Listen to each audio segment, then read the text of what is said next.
অনেকে বলতে শুনবেন যে বাচ্চাকে বেশি কোলে নিও না, বেশি কোলে নেওয়ার অভ্যাস করো না, সবসময় কোলে ওঠার একটা টেন্ডেন্সি হয়ে যাবে, এরকম অনেক কথা অনেকে কিন্তু আপনাদের বলবে।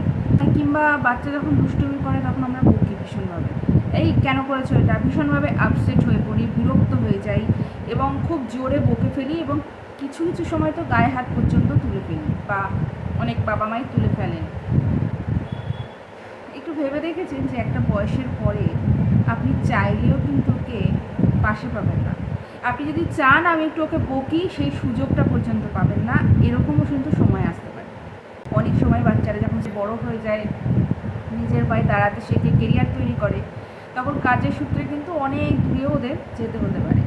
তখন কিন্তু চাইলেও আর বকার সুযোগও পাবেন না, আর কি কথায় কথায় মামা বলেও কিন্তু সে ডাকবে না, বরং আপনি চাইবেন যে সে আপনাকে ডিস্টার্ব করুক, আপনি বিরক্ত বোধ করুন, কিন্তু সেই দিনটা আর আসবে না।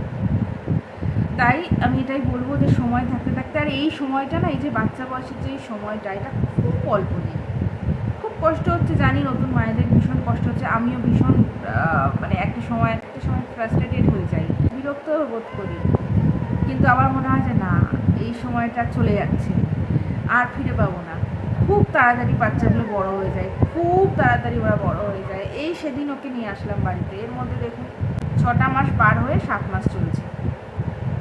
তাই বলবো, বেশি বেশি করে কোলে নিন, বেশি বেশি করে দুষ্টুমি করুক, দরকার হলে আপনি সেই দুষ্টুমিতে আপনিও লেগে পড়ুন তার সাথে দুষ্টুমি করতে, মুহূর্তগুলোকে এনজয় করুন।